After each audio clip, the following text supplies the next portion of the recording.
በስመ አብ ወወልድ ወመንፈስ ቅዱስ አሃዱ አምላክ አሜን። የዕለቱ ስንክሳር ሐምሌ 15 አንድ አምላክ በሆነ በአብ በወልድ በመንፈስ ቅዱስ ስም ሐምሌ 15 በዚህች ቀን የሶርያ ሰው ቅዱስ አባት ኤፍሬም አረፈ። ይህም ቅዱስ ከዋክብትን ከሚያመልኩ ሰዎች ሀገር ነው። አባቱም ክብር ይግባውና የክርስቶስን አምልኮት የሚጠላ የጣዖት ካህን ነበር። በዚያን ጊዜም የእግዚአብሔር ቸርነት ቀሰቀሳቸውና አነሳስታ የንስጲን ጳጳስ ወደ ሆነው ወደ አባ ያዕቆብ ወሰደችው። እርሱም የቤተ ክርስቲያንን ትምህርት አስተምሮ የክርስትና ጥምቀትን አጠመቀው። በእርሱም ዘንድ በጾምና በጸሎት ያለማቋረጥ እየተጋደለ ለብዙ ዘመናት ኖረ። የመንፈስ ቅዱስም ጸጋ አደረበት። አሕዛብን ተከራክሮ ይረታቸው ነበር። ኒቅያ በሚባል ከተማ የ318 አባቶች ኤጲስቆጶሳት ጉባኤ በተደረገ ጊዜ ይህ ቅዱስ ኤፍሬም ከመምህሩ ከአባ ያዕቆብ ጋር ወደ ቅዱሳን ጉባኤው ሄደ። ከሃዲው አርዮስንም አውግዘው ከለዩት በኋላ ይህ ቅዱስ ኤፍሬም በዚያች ሌሊት ከምድር እስከ ሰማይ የሚደርስ የብርሃን ምሰሶ ተተክሎ አየ። ከዚህ ራእይም የተነሳ አደነቀ። ይገልጽለትም ዘንድ ወደ ጌታ ጸለየ። ይህ የቂሳርያ ሊቀ ጳጳሳት ብፁዕ ባስልዮስ ነው የሚል ቃል ከሰማይ ወደ እርሱ መጣ። ቅዱስ ኤፍሬምም ያየው ዘንድ ወዶ ወደ ቂሳርያ ሀገር ተጓዘ። በደረሰም ጊዜ ወደ ቤተ ክርስቲያን ገብቶ በማዕዘኑ በኩል ቆመ። ቅዱስ ባስልዮስንም ወንጌልን ሊያነብ በወጣ ጊዜ ዋጋው ብዙ የሆነ ከወርቅ የተሠራ ልብሰ ተክህኖ ለብሶ አየው። 3 ምልክቶችንም እስኪያይ ድረስ ተጠራጠረ። ምልክቶቹም እኒህ ናቸው። ነጭ ርግብ መጥታ በራሱ ላይ አረፈች። ሁለተኛም በልብሱ ላይ የሚያርፉ ተዋህሲያን ይቃጠሉና ይረግፉ ነበር። ሦስተኛም ከአፉ የእሳት ነበልባል ወጥቶ በምዕመናን ላይ ያድር ነበር። ከዚህም በኋላ ቅዱስ ባስልዮስ ቅዱስ ኤፍሬምን በስሙ ጠራውና እርስ በርሳቸው ሰላምታ ተለዋወጡ። በአስተርጓሚ ይነጋገሩ ጀመሩ። የየራሳቸውንም ቋንቋ ይገልጽላቸው ዘንድ ወደ እግዚአብሔር እንዲጸልይ ቅዱስ ኤፍሬም ቅዱስ ባስልዮስን ለመነው። በጸለየ ጊዜም ተገልጾላቸው ያለ አስተርጓሚ ተነጋገሩ። ከዚህ በኋላ ቅዱስ ኤፍሬምን ዲቁና ሾመው። ከጥቂት ወራትም በኋላ ቅስና ሾመው። ከእርሱም ብዙ ትሩፋቶች ተገለጡ። በመንፈሳዊ ተጋድሎ ሁሉ ተጋደለ። አንዲት በወገን የከበረች ባለጸጋ ሴት ነበረች። ራሷንም ለካህን ለማስመርመር ታፍር ነበር። ከታናሽነቷ ጀምራ የሰራችውን ኃጢአቷን ሁሉ ጽፋ ወደ ቅዱስ ባስልዮስ አመጣች። አባቴ ሆይ በዚህ ክርታስ ውስጥ ያሉት ኃጢአቶቼ ይደመሰሱ ዘንድ ተናገር ብላ ለመነችው። እርሱም እንዳልሽው ይሆንልሽ አላት። እርሷም ክርታሱን በገለጠች ጊዜ ከአንዲት ኃጢአቷ በቀር ኃጢአቷ ሁሉ ተደምስሶ አገኘች። ያቺም ኃጢአት አስጨናቂና ታላቅ ኃጢአት ነበረች። ባገኘቻትም ጊዜ ያቺን የቀረች ኃጢአቷን ያጠፋላት ዘንድ አልቅሳ ለመነችው። እርሱም ወደ ቅዱስ ኤፍሬም ሂጂ፣ እርሱ ይህችን የቀረች ኃጢአትሽን ያስተሰርይልሻል አላት።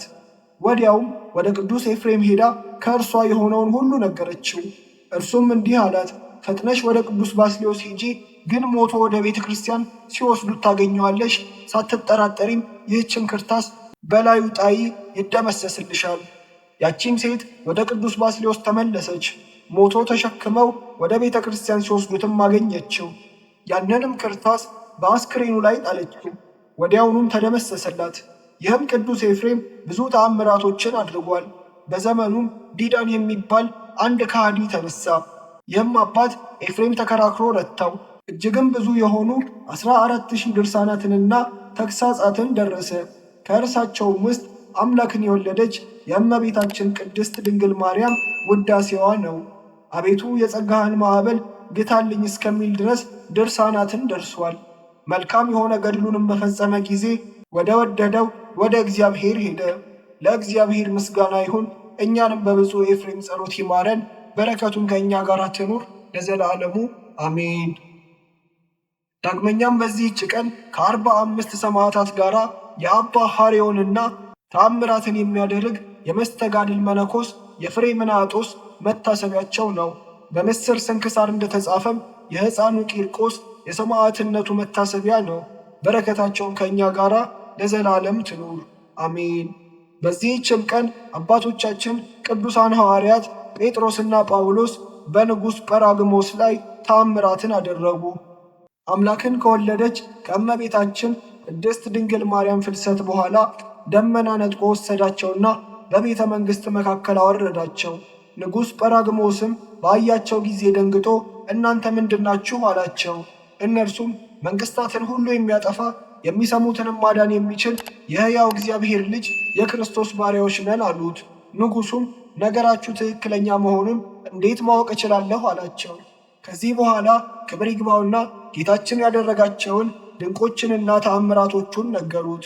የቀኝ ዓይኗን ወፍ ያወጣው አንዲት ልጅ አለችኝ፣ እርሷን ካዳናችኋት በአምላካችሁ አምናለሁ አላቸው። ልጅህን ወደ እኛ አምጣት አሉትና ልጁን ወደ እነርሱ አመጣት። ሐዋርያትም ወደ እግዚአብሔር ጸልየው እጆቻቸውን በዓይኗ ላይ አኖሩ። ያን ጊዜም ክብር ይግባውና በጌታችን ኢየሱስ ክርስቶስ ስም ዳነች።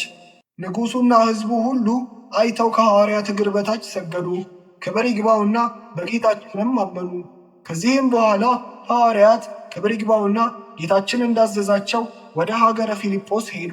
ሰይጣንም በእንዶር ንጉሥ ተመስሎ አጋንንትን በጭፍራ አምሳል አስከትሎ ወደ ንጉሥ ጰራግሞስ መጣ። በስራያቸው አገርን ሳያጠፉ እኒህን ሁለቱን ስራየኞች ፈጥነ የማታጠፋቸው ለምንድን ነው አለው። የንጉሥ ጰራግሞስም ልቡ ወደ ክህደት ተመለሰ። ሐዋርያትንም ያመጧቸው ዘንድ 10,000 ጭፍሮችንና 200 ፈረሰኞችን ላከ። ጭፍሮችም ሄደው ከተማዋን ከበቧት። የከተማዋ ሰዎችም ደንግጠው ለሐዋርያት ነገሯቸው። ሐዋርያትም ከከተማው ወጥተው በጭፍሮቹ ፊት ቆመው እርዳታን ይልክላቸው ዘንድ ወደ ጌታችን ጸለዩ። ያን ጊዜም የጭፍሮቹ ፈረሶች ወደ ሐዋርያት ተመለሱ። እግሮቻቸውንም አስተካክለው ተንበርክከው ሰገዱ። እንደሚያለቅስም በቀጭን ድምፅ ጮኹ። ከፈረሶችም አንዱ ድምፁን ከፍ ከፍ አድርጎ እንዲህ ብሎ እንደ ሰው ተናገረ። እናንተ ሰነፎች የጰራግሞስ ጭፍሮች፣ ክብር ይግባውና የክርስቶስን ጭፍሮች ጴጥሮስንና ጳውሎስን ለምን ትፈልጓቸዋላችሁ? ስራየኞችስ ለምን ትሏቸዋላችሁ?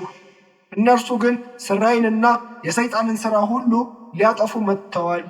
ክብር ይግባውና ከንጉሣቸው ከኢየሱስ ክርስቶስ ጋር በነጫጭ ፈረሶች ተቀምጠው አታዩአቸውምን?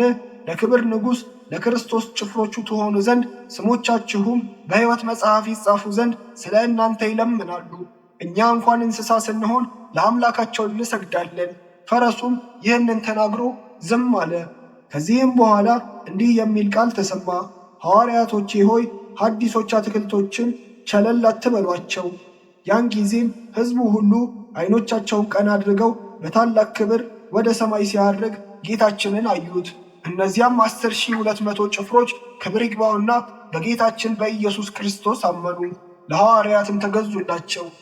ሐዋርያትም የምድራዊ ንጉሥ ጭፍራ መሆንን እንዲተዉ ፈረሶቹንና የጦር መሣሪያውንም እንዲመልሱለት ክብር ይግባውና በክርስቶስ በግልጥ እንዲያምኑ አዘዟቸው። እነዚያ ጭፍሮቹም ወደ ንጉሣቸው ጰራግሞስ ሄደው በፊቱ ቆሙ። ታመጧቸው ዘንድ የላክኋችሁ እነዚያ 2 ባለ ስራዮች ወዴት አሉ አላቸው። የልጅህን ዓይኗን በማዳን በጎ በሠሩልህ ፈንታ ለምን በክፋት ትፈልጋቸዋለህ አሉት። ከዚህም ጥሩራቸውንና ትጥቃቸውን ፈተው ገንዘብህን ውሰድ፣ እኛ ግን ከአንተ የተሻለ ንጉሥ አግኝተናል፣ ይኸውም የጴጥሮስና የጳውሎስ አምላክ ነው ብለው ከፊቱ ጣሉለት። በሰማ ጊዜም ደነገጠ። ተቆጥቶም እስከሚገድላቸው ድረስ በወህኒ ቤት ይጨምሯቸው ዘንድ አዘዘ። ከዚህ በኋላም ራሱ ይይዛቸው ዘንድ ተዘጋጀ። የጦር መሣሪያውንም አዘጋጀ። ወደ ፊልጶስ አገር ሄደው እስከ መሠረቷ ያጠፏት ዘንድ 20,400 እግረኞች ጭፍሮችን አዘዛቸው። ቅዱስ ጴጥሮስም በመንፈስ ቅዱስ አውቆ ቅዱስ ጳውሎስን እንዲህ አለው፣ ወንድሜ ሆይ አገርን እንዳያጠፉ ሳይወጣ ወደ ጰራግሞስ ተነስ እንሂድ አለው። ከዚህም በኋላ ጸሎትን ጸለዩ። ወጥተውም በደመና ተጫኑ። በቤተ መንግሥት መካከልም አወረዳቸውና በጰራግሞስ ፊት ቆሙ። እንዲህም አሉት፣ እነሆ እኛ በፊትህ ነን፣ ስለ እኛ አገርን አታጥፋ። ያን ጊዜም ጭፍሮች እንዲመለሱ አዘዘ። ሐዋርያትንም እንዲህ አላቸው፣ አገሩን ሁሉ በስራይ የምታጠፉ ስራየኞች እናንተ ናችሁን? እነርሱም ይህ ሥራ ለእኛ አይገባም አሉት። ሁለተኛም ኃጢአታችሁ ነው ወደዚህ ያመጣችሁ አላቸው። ችንካር ያላቸው 2 የራስ ቁሮችን ከብረት እንዲሰሩ አቃቂርንም እንዲሞሏቸው በእሳትም አግለው በሐዋርያት ራስ ላይ እንዲደፏቸው አዘዘ። እንዲሁም አደረጉባቸው። ያን ጊዜም ቅዱስ ጴጥሮስ እንዲህ ብሎ ጸለየ። አቤቱ ፈጣሪዬ ሆይ የጌትነትህን ኃይል በጰራቅሊጦስ ላይ ግለጽ። ያን ጊዜም ጰራቅሊጦስ ከወገኖቹ ሁሉ ጋር በነፋስ ውስጥ ተዘቅዝቆ ተሰቀለ። በዚያን ጊዜም ጌቶቼ ሆይ ይቅር በሉኝ፣ ከዚህ ጻዕርም አድኑኝ እያለ ጮኸ። የእንዶር ንጉሥ አስቶኛልና የተረገመ ይሁን፣ በእናንተም ላይ ክፉ የሚናገር ሁሉ የተረገመ ይሁን አለ። ቅዱስ ጴጥሮስም የታሰሩትን ጭፍሮች ይፈቷቸው ዘንድ እስከምታዝ ከዚህ ስቅላት አትወርድም አሉት። እርሱም ወደ ልጁ ወደ ሎይ ተጣርቶ ትፈታቸው ዘንድ አዘዛት። እርሷም እንዳዘዛት ፈታቻቸው። ቅዱስ ጴጥሮስም ዳግመኛ አለው፣ አሁንም ከጌታዬ ኢየሱስ ክርስቶስ በቀር ሌላ አምላክ የለም፣ በምድር ላይም እንደኔ ያለ ርኩስ የለም ብለህ ካልጻፍክ አትወርድም። ይህችንም በከተማው መካከል ያነቧት ዘንድ ታዛለህ። ንጉሡም ወረቀትንና ቀለምን ታቀብለው ዘንድ ወደ ልጁ ተጣራ፣ እርሷ ብቻዋን ከስቅላት ቀርታ ነበርና። ባመጣችለትም ጊዜ ቁልቁል ተሰቅሎ እያለ ጻፈ። በከተማውም መካከል ያነቧት ዘንድ ላካት። ያን ጊዜም ጰራቅሊጦስንና ወገኖቹን አወረዷቸው። ወደ ሐዋርያትም መጥተው ከእግራቸው በታች ሰገዱላቸው። ንጉሡም ጌቶቼ ይቅር በሉኝ፣ እኔ በአምላካችሁ አምናለሁ አለ። ሕዝቡም ሁሉ ሕያው በሆነ አምላካችሁ እናምናለን እያሉ ከሐዋርያት እግር በታች ወድቀው ሰገዱ። እነርሱም ሃይማኖትን አስተምረው በአብ በወልድ በመንፈስ ቅዱስ ስም አጠመቋቸው። ጭፍሮችንም አጠመቋቸው። ክብር ይግባውና ጌታችን ኢየሱስ ክርስቶስን በማመን አንድ ሆኑ። ቤተ ክርስቲያንም ሠሩላቸው። ከአዋቂዎቻቸውም ቀሳውስትንና ዲያቆናትን ሾሙላቸው።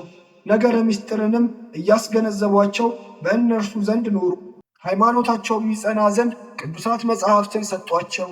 እንዲህም አሏቸው፣ በሃይማኖታችሁ ጽኑ፣ እኛ ካስተማርናችሁ ትምህርት አትናወጹ፣ ወደ እናንተም እንመለሳለን።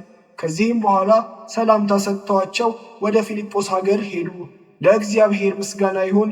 እኛንም በጌቶቻችን ሐዋርያት በጸሎታቸው ይማረን፣ በረከታቸውም ትድረሰን ለዘላለሙ አሜን።